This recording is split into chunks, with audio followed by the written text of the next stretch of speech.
Você que está chegando agora, se inscreva no canal, compartilhe esse vídeo, deixe seu comentário aí para aumentar a relevância. O canal tem um apoia-se, está aí na descrição. Se você puder apoiar o canal, a partir de R$ 1 você poderá estar remunerando o meu trabalho de forma simbólica aqui com as aulas de história, tá bom?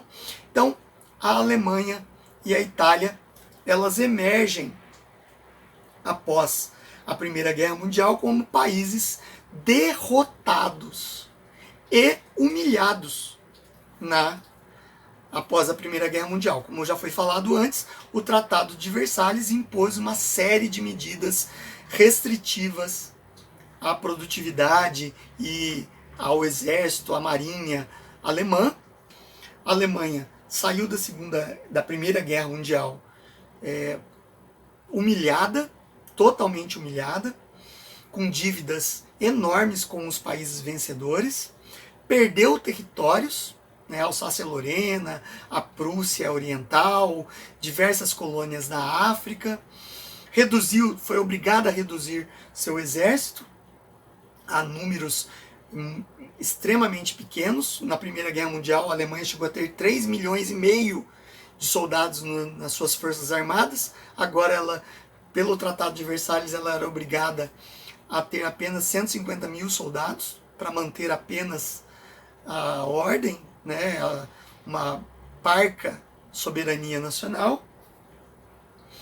E essas dívidas que ela tinha que pagar, essas indenizações que ela tinha que pagar aos países vencedores, ajudou a Alemanha a ficar mergulhada numa crise social e econômica. A Alemanha, que era um país de grande processo civilizatório, uma grande cultura, ela, nessa década de 20, no período entre guerras, ela se torna um país pobre, miserável, de 18% a 24% da população desempregada, 44%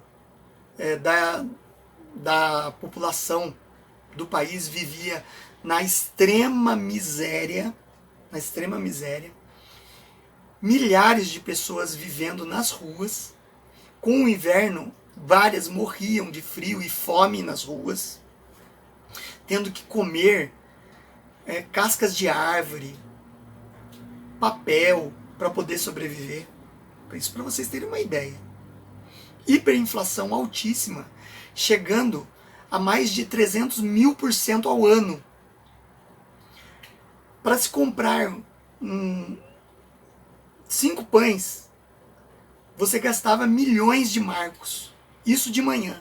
Se você fosse comprar aqueles mesmos 5 pães à tarde, você gastaria o dobro dos milhões de marcos que você gastou de manhã. A moeda não tinha como acompanhar a desvalorização da moeda, não se conseguia emitir papel moeda que tivesse tantos números para fazer jus a essa desvalorização. Era literalmente, para comprar uma coisa mínima, você tinha que levar um carrinho de pedreiro com uma montanha de dinheiro para comprar aquela coisa mínima, certo?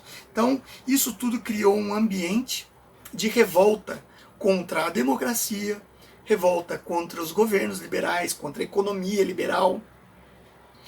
É assim que surge figuras dentro do povo que começam a liderar grupos paramilitares armados de ex-combatentes da Primeira Guerra Mundial, de desempregados e de descontentes contra o regime democrático e liberal. Aí são formados grupos paramilitares como os capacetes de aço ou cascos de aço e os Free Corps, que faziam atos violentos contra o governo, quebrando instituições públicas, atacando forças policiais e sendo atacados também. Só que cada vez mais esses grupos ganham poder e mais pessoas ingressam nesses grupos. Neste contexto, existiam dezenas de partidos políticos, desde partidos comunistas, partidos sociais-democratas, partidos liberais, surgem também os partidos pequenos, como o Partido do Trabalhador Alemão. Tá? Esse Partido do Trabalhador Alemão, ele é um partido pequeno e ele começa a receber visitas de espiões que, comandados pelo exército e pelo governo alemão, colocavam espiões em cada partido para ver o que era discutido, quais eram as radicalizações que eles propunham. Um desses espiões é um ex-cabo do exército alemão, que lutou na Primeira Guerra Mundial, chamado Adolf Hitler. Hitler, então, tinha essa missão de participar de reuniões desses partidos para gerar relatórios sobre o que eles ficavam pregando nessas reuniões. Hitler simpatiza com esse partido dos trabalhadores alemães e acaba deixando essa função de espião e se inscreve nesse partido como seu 7º membro, para vocês verem como o partido era pequenininho. Só que Hitler tinha uma grande oratória, ele sabia conduzir os ouvintes e ele ia ao ponto que o povo queria ouvir. Falava quem eram os culpados da crise econômica alemã, falava-se contra a democracia, falava contra o liberalismo, falava contra os judeus, culpava os judeus pela derrota na Primeira Guerra Mundial, falava que os judeus eram os burgueses da República de Weimar, que tinham aceitado assinar o Tratado de Versalhes, que mergulhava a Alemanha numa humilhação. Com isso, o partido trabalhista alemão, do trabalhador alemão, ele acaba ganhando milhares de adeptos em pouco tempo. Assim, ele muda o nome do partido, trazendo mais para a ideologia nazi-fascista.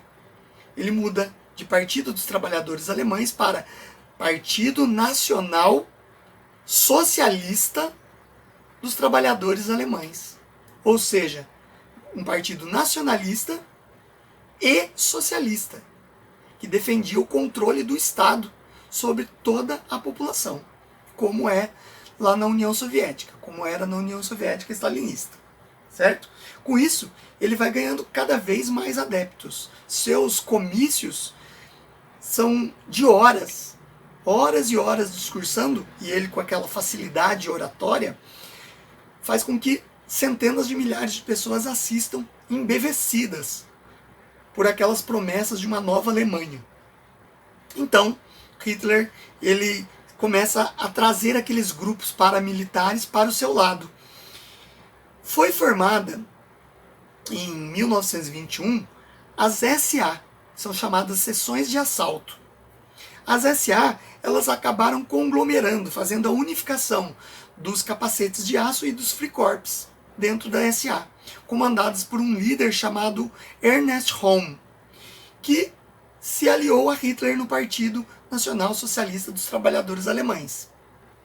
As SA acabam fazendo uma estratégia de luta de quebrar lugares públicos, perseguir judeus, apedrejar lojas de judeus.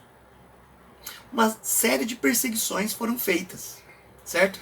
E também Hitler acaba perseguindo o Partido Comunista, que era um partido concorrente dele. Apesar de ser igual na metodologia e também nas suas propostas, era um partido concorrente. Então ele começa a perseguir os comunistas também. Assim, Hitler ganha grande notoriedade. E em 1923, na cidade de Munique, na Baviera, na região da Baviera, sul da Alemanha, ele vai fazer o Putsch de Munique. Ou seja, a tentativa de golpe na cervejaria de Munique. É o golpe da cervejaria. Nossa, professor, mas como uma cervejaria entra nisso?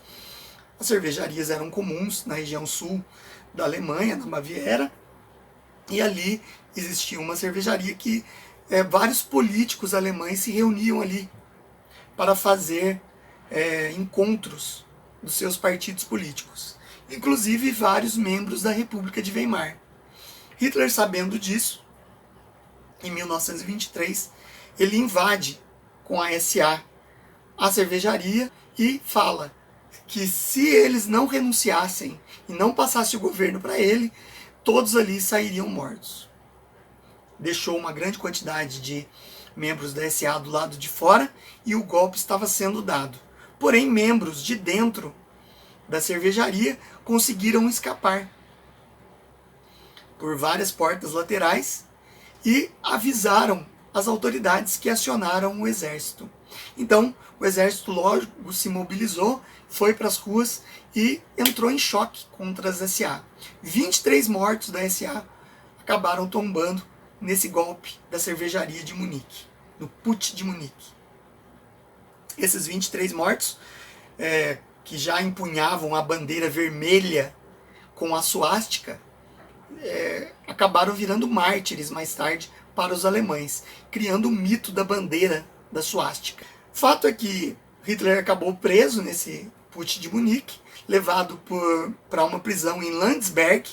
Ele e todos os líderes do Partido Nacional Socialista dos Trabalhadores Alemães, chamado Partido Nazi ou Partido Nazista, eles foram presos lá. Hitler ficou 9 meses preso lá. E ele foi para julgamento. Só que no julgamento, lá na prisão de Landsberg, ele tinha uma série de regalias. Ele não ficava preso dentro de uma cela. Ele ficava livre para ter contato com seus colegas, poder fazer seus escritos. E nessa prisão de Landsberg, ele escreve o Mein Kampf, Minha Luta, que é um livro que fala sobre todas as suas ideias do nacionalsocialismo e o que ele propunha para a Alemanha, indicando os culpados, falando da sua teoria da raça pura, da eugenia, que os judeus eram culpados e tinham que ser perseguidos. O Mein Kampf, ele passa a ser a Bíblia do nazismo. E ele existe até hoje. Eu, inclusive, aqui na minha biblioteca, eu tenho um exemplar do Mein Kampf, que é importante conhecer, entrar naquela ideia doentia do nazifascismo, saber o que o Hitler pensava, certo? Doentio, simplesmente doentio. Criminoso e doentio. E você vê que a semelhança total com o comunismo também. Bem, ele foi para julgamento. E no julgamento ele acaba dominando, porque ele pede para ele fazer a sua própria defesa. Toda a imprensa alemã volta seus olhos para aquele julgamento. E nas suas falas, ele culpa a República de Weimar, culpa a democracia, culpa o Tratado de Versalhes assinados pelos judeus da República de Weimar. E ele fala, eu sou um alemão, eu defendo a Alemanha. E ele assim, naquele discurso, ele ganha notoriedade nacional, faz com que várias pessoas se identifiquem com aquela ideia nacionalista extrema que ele propunha. E com isso ele faz o seu nome ser conhecido por toda a Alemanha. Acontece que a partir de 1926, 27, a Alemanha começa a dar alguns movimentos econômicos de recuperação, uma tênue e tímida recuperação. E com isso Hitler é meio que jogado de escanteio pelas forças políticas. O povo começa a se empregar lentamente e esquecem um pouco os discursos nazistas, apesar da SA estar ainda em ação, perseguindo, fazendo atos de violência como o BLM faz hoje. Tá? É bem parecido os métodos de ação da SA com o BLM. Bom, só que em 1929, a crise da Bolsa de Valores mergulha novamente a Alemanha numa crise sem precedentes, certo?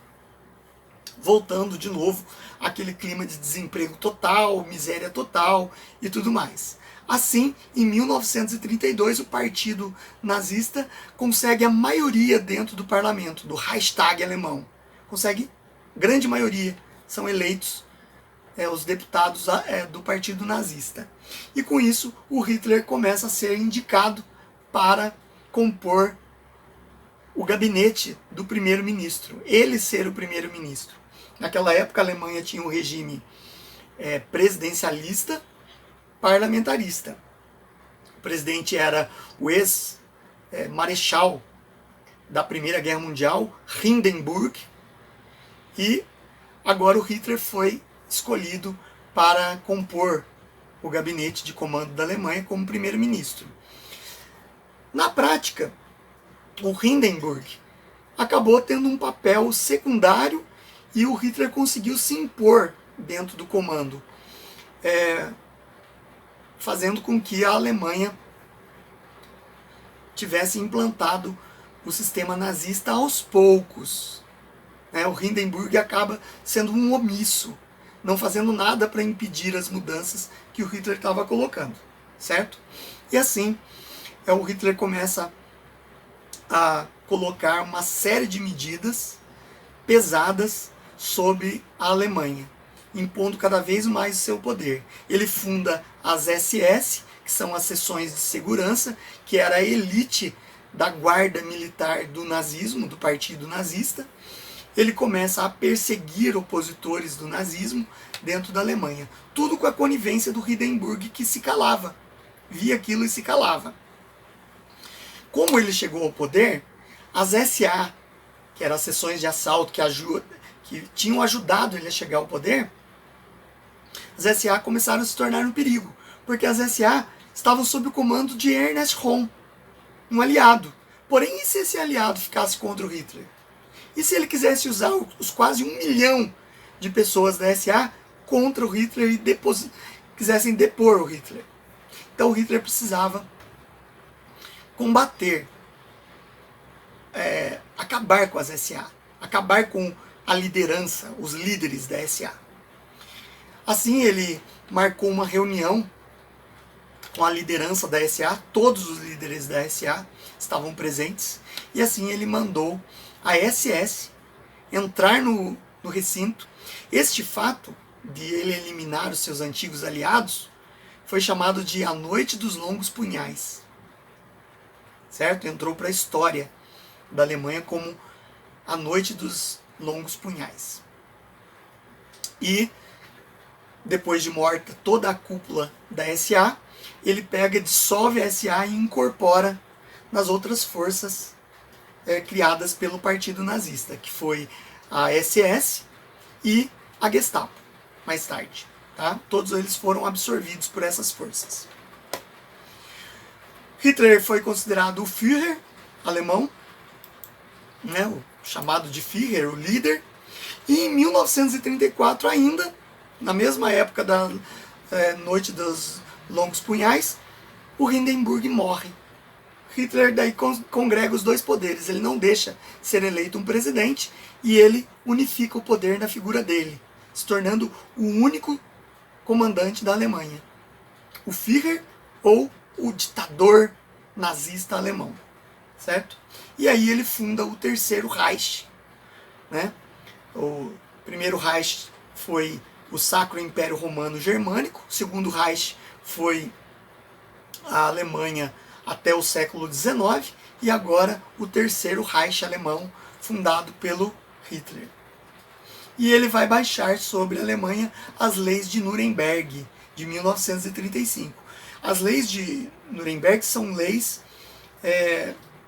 que faziam a eugenia na prática. Ou seja, proibia o casamento de alemães puros com outras raças, principalmente com judeus. Era proibido agora o casamento. E iam além disso, proibiam as relações sexuais entre judeus e alemães, através da árvore genealógica de cada alemão fosse preservada. Um estudo dessa árvore genealógica mostrando que existiam alemães puros. Esses eram os verdadeiros cidadãos alemães nas leis de Nuremberg. Os demais, que não eram judeus, eram considerados de raças mistas e considerados alemães sujeitos ao Estado, não alemães puros, certo?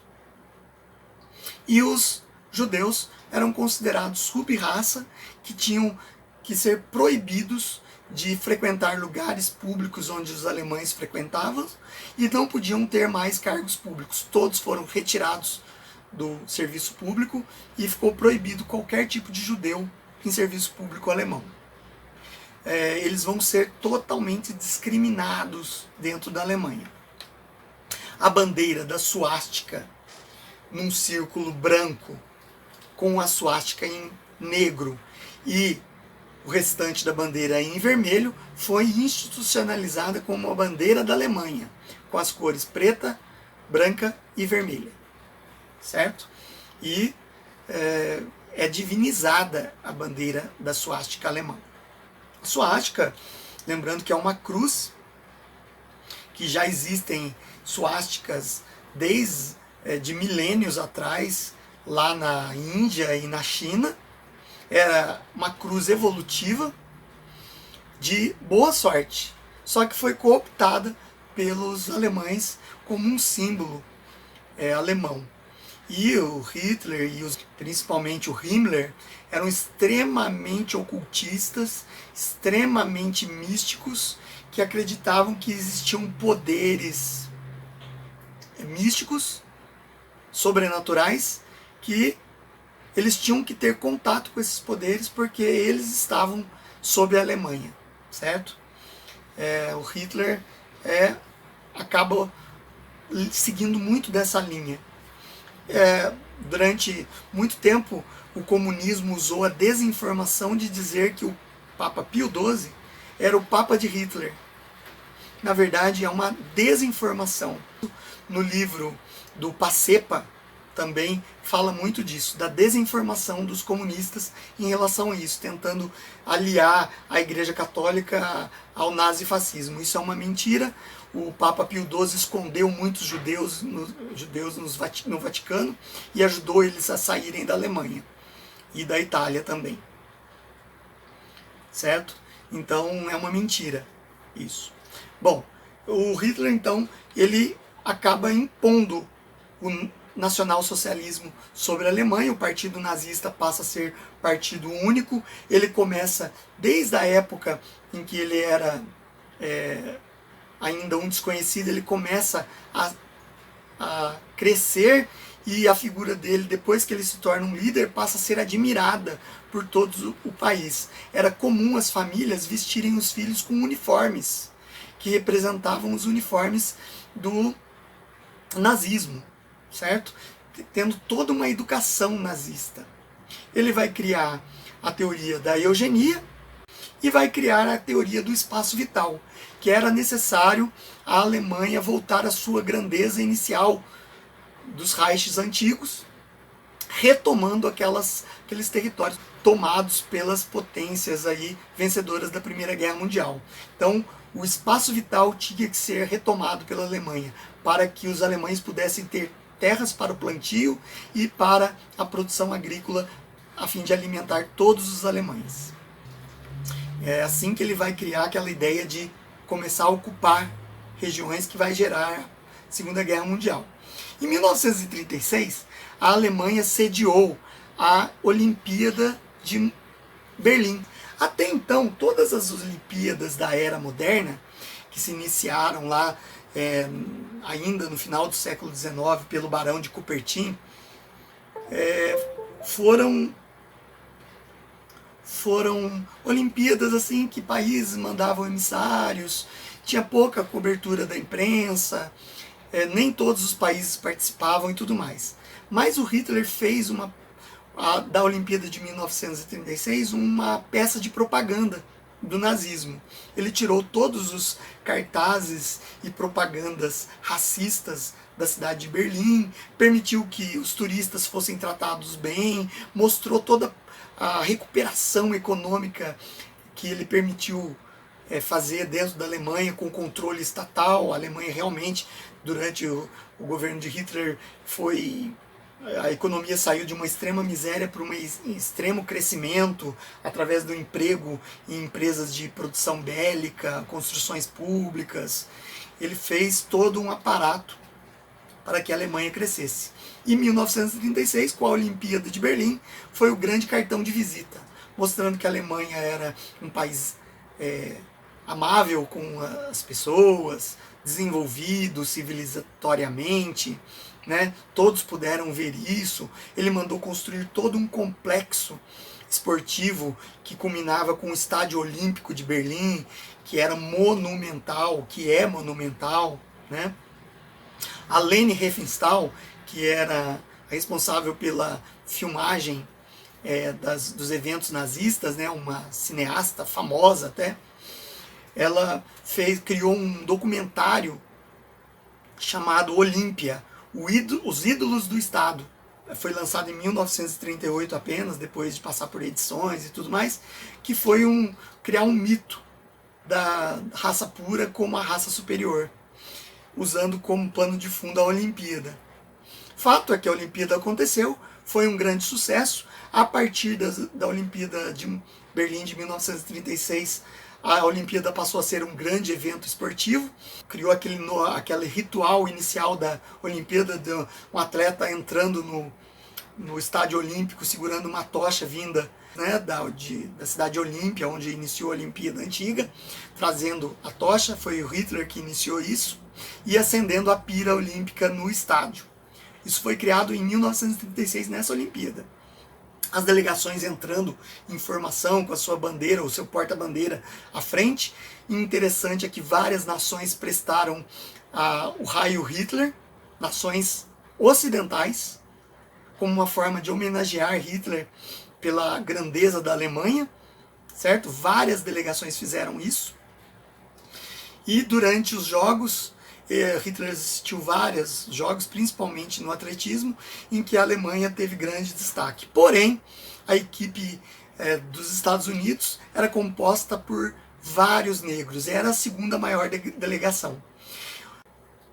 O corredor de atletismo norte-americano, o Jesse Owens, ele venceu várias provas, e o Hitler, ele que punha medalha em várias provas, né? Ele se recusou a pôr uma medalha no Jesse Owens, porque o Jesse Owens era negro, certo? Mostrando todo o seu racismo ali. A delegação alemã ganhou a maior parte das medalhas, isso foi usado como propaganda, e mostrou para o mundo uma Alemanha fictícia, que tudo era lindo e maravilhoso, certo? Então a peça de propaganda do Hitler deu muito certo. O Hitler, ele vai continuar com essas perseguições aos judeus internos. Ele vai começar uma política de se aproximar de Mussolini. Vão assinar lá o Pacto de Aço, que é o Pacto Anti-Comintern, é o pacto anticomunista, que eles colocavam totalmente contra o comunismo. Isso foi assinado em 1936. E nesse pacto se aproximaram as potências da Itália, fascista, e do nacionalismo militarista japonês, formando aí o Pacto de Aço, que é chamado de o Pacto do Eixo Roma, Berlim, Tóquio, ou Itália, Alemanha e Japão, certo? Que se consolidaram aí. Depois, o Hitler vai começar a tomar as atitudes de invasão de territórios que vão gerar a Segunda Guerra Mundial, que eu vou falar um pouquinho mais no final dessa aula. Hitler e Mussolini também participaram da Guerra Civil Espanhola, apoiando o general Francisco Franco. Acabaram saindo vitoriosos dessa Guerra Civil Espanhola, impondo lá uma ditadura fascista do Franco, a ditadura franquista.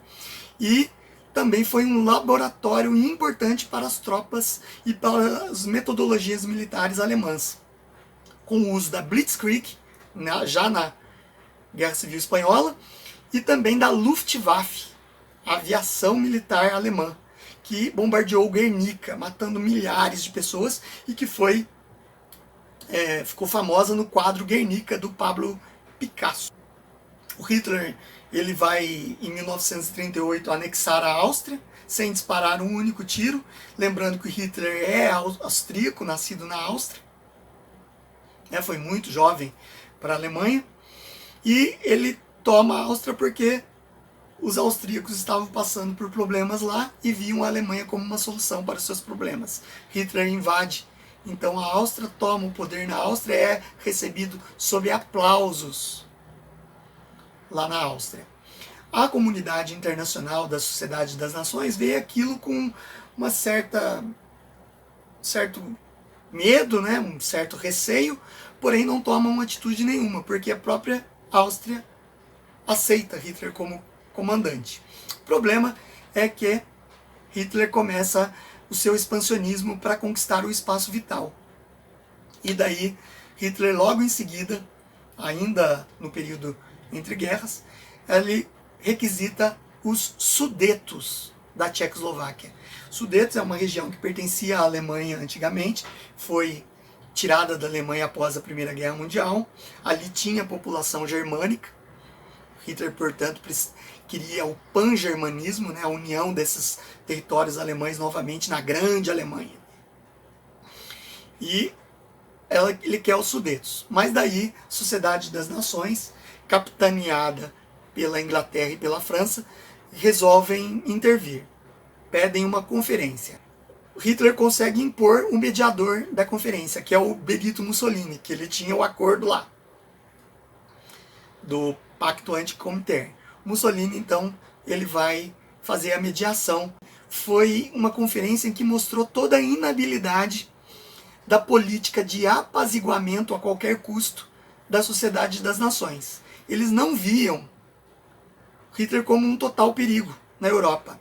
Eles até viam o Hitler como uma forma de conter o avanço comunista.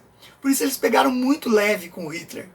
Ficou decidido que Hitler poderia tomar os Sudetos da Tchecoslováquia, mas ali parariam. Qualquer outra ação militar alemã tinha que se submeter ao Conselho de Segurança das Nações, lá da Liga das Nações, ou da Sociedade das Nações. Então isso foi muito bom para o Hitler, porque deu os Sudetos para ele. O interessante é que a Tchecoslováquia foi proibida de participar. Ficou esperando na sala de espera, na antessala da conferência, as decisões sobre o seu próprio país. E isso aconteceu.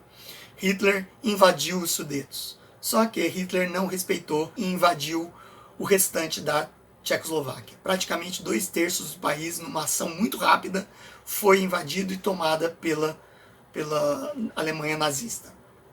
E daí mostrou que a Liga ou Sociedade das Nações estava totalmente equivocada em lidar com Hitler. Em 1939, Hitler começa a mobilizar todas as suas tropas militares para a fronteira com a Polônia. Ela queria que a Polônia construísse um acesso no chamado corredor polonês para ligar a Alemanha à Prússia Oriental. Prússia Oriental era um território que pertencia à Alemanha, que foi tomado na Primeira Guerra Mundial pelas nações vencedoras e dado à Polônia, estava dentro do território polonês. E assim, Hitler queria ter acesso à Prússia Oriental. Tudo era um pretexto para que ele invadisse a Polônia, com o pretexto do espaço vital e do pan-germanismo, para tomar a Polônia e ter acesso aos portos dos mares do norte, principalmente o porto de Gdansk. E Hitler daí fica naquele impasse. A Inglaterra e a França falou que se houver a invasão da Polônia, era guerra. Só que a União Soviética do Stalin também via como um perigo a Alemanha invadir a Polônia, porque a Polônia fazia fronteira com a União Soviética. O que garantiria que a Alemanha não invadiria a União Soviética?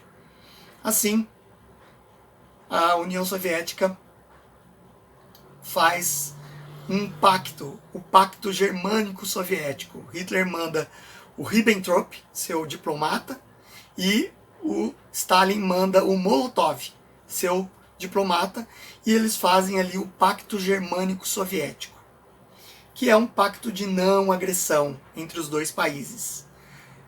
A União Soviética garantiria que não invadiria, não lutaria contra a Alemanha caso ela invadisse a Polônia.